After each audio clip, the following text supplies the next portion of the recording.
Novecento, which is the original title, the Italian title, in Italy means 20th century, the whole century, while 1900 means the year 1900. The original title, I think it's more correct. The film ends in 1945, April 25, the Liberation Day. And I've been tempted many times afterward, because Novecento was divided in two acts, first act and second act, to do a third act, which goes on till the end of the 20th century. But then I realized, and I had to accept, that the political involvement of Italians had faded so much. And my also political involvement had changed. So I decided to pass on, not to do it. And yet still sometime I think maybe it would be interesting to have a third act of 1900, of Novecento.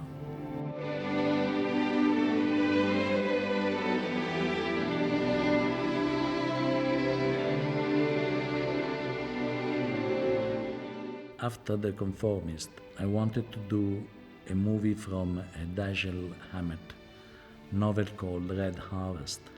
But in fact what happened is that I had the chance to do Last Tango in Paris. After Last Tango in Paris, I wanted to do 1900. At that point, because Last Tango having been so successful and maybe controversial but also praised everywhere, I decided this is the moment when I can do 1900. And 1900 will be the bridge between United States and Soviet Union. So I thought this film can be a bridge, a huge imaginary bridge between the two countries. The so-called democratic but imperialist country, and on the other hand, from the communist and still imperialist country. They can meet middle way. I was completely not. In fact, these two countries were the countries where 1900 was hardly shown. And why? Because for both countries, in the movies, there were too many red flags. In the United States, the red flags were not a cup of tea for the people. But also in Soviet Union, they were bored and tired with red flags. So the film was incredibly successful in Europe, but was never properly released both in USA and Soviet Union. I was thinking, I come from the countryside. These are the years, the beginning of the consumerism. There was a big boom, economic boom in Italy. You know, Italy, United Italy is a very recent thing. It happened in 1861, so it's 150 years ago. Before, Italy was created by little local societies, cities, and every city had its own culture, I don't say language, but dialects. And it was, I think, a great treasure for our country. That treasure was in danger, was in jeopardy, because the new economy and the new thing called television was, in a way, creating a monoculture where so far there had been a multicultural country. And I think that 30 years ago, when I shot in 1900, Italy was richer in a way than today. I was thinking, I want to show in this film that our original culture is the culture from the countryside. I want to show and to remind the Italians that our great-grandfathers were farmers, I lived in the countryside. I was born in the countryside. I knew what it meant. Shh, be quiet, children. Hush up. It's a boy! It's a boy! My first idea was two children are born in the same day in the year 1900. There will be children together, will be great friends, there will be adolescents together.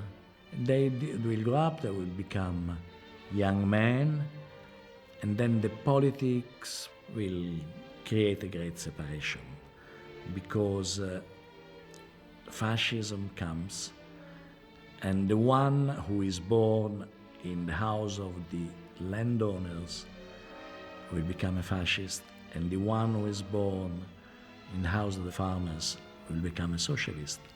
And they will, the friends will go on becoming enemy, becoming hostile, but always remembering that they were children together and how much they loved each other. That was the first idea of the film. So I created that story, and I remember I wrote it with Kim Arcalli, the editor of The Conformist. My co-writer in Last Tango in Paris also wrote with me in 1900, and with my brother Giuseppe, who is younger and is now a film director too. And we were all very, very passionate about trying to resuscitate this farmers' society. Also, come and see it! On! Go a little faster! The film had the risk of being very, very long, being kind of saga. Television was there, I thought, why not to do it for television? Then Alberto Grimaldi, who produced Last Tango in Paris already, convinced me that it could have been a big film. And so I thought, okay, I love American cinema. I love the Soviet cinema of the origins, like Eisenstein or Pudovkin. In my fantasy, I was creating this kind of union between these two very different kind of cinema. I started asking the Soviets if I could have a Soviet actor to play the farmer, Olmo. Okay, they say, okay, first you send us the screenplay, and then if we approve it, we let you come and choose a Russian actor. I said, thank you, fuck off, and I understood that I couldn't do this kind of imaginary bridge that with the Soviet Union was impossible to deal at this level. And I changed. I said, okay, let's keep an American actor to play Alfredo, the landowner, and the farmer will come from Europe. I found Gérard Depardieu. I know we always get half the harvest. Not this year, though. They rented new machines and hired extra labor. Ah. Then I went to Los Angeles to cast Alfredo. I remember seeing Mean Streets in Los Angeles and many other movies, but I remember Mean Streets because, first of all, I discovered a great director who is one of my beloved directors in the world, Martin Scorsese, and these two great actors. So I had to choose between Robert De Niro and Harvey Keitel. Finally, I decided to go with Robert De Niro. He seemed to me more a kind of delicate figure than Harvey, who seemed more working class. Anyway, Harvey is another great actor, and I hope I will work with him one day. But finally I met with Bob De Niro. He impressed me a lot when I met him. I could see a lot of mystery in that person. Hey, soldier, don't you recognize me? It's me, you stupid jackass, it's me! For the character Attila, the fascist leader, I thought of Donald Sutherland. Communism is a disease. It can destroy the world. Come outside. A year earlier I was in Paris, and in the same hotel there was Elliot Gould. Elliot Gould took me to see a friend of him on this boat on the River Seine. And I go on the boat, and there is the captain of the Peniche, is Sterling Hayden, whom I love because I saw him from Asphalt Jungle to The Killing of Kubrick. That means these hands won't work anymore, huh? You hear? They won't reap anymore. Never harvest anymore. And I said, would you like to be the grandfather of my little farmer boy, Olmo? And he said, when you want, I'll be there, boss. It took me 73 years to see a landlord working.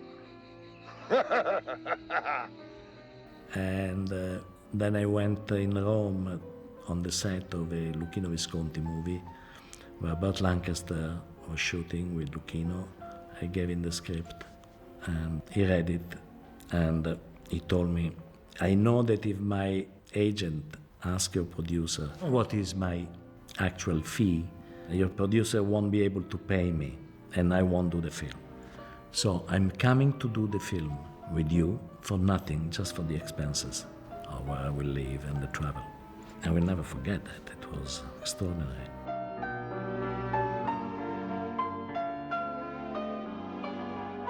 Dominique, Sanda and Stefania Sandelli were coming back, revenant from The Conformist. Laura Betti was a great friend of Pasolini, a great friend from my young age. Alida Valli was in the film of Luchino Visconti I prefer, Senso, so it was a kind of homage to also Alida of many years earlier, and to Visconti and to Italian cinema. Merry Christmas, Mr. Mayor.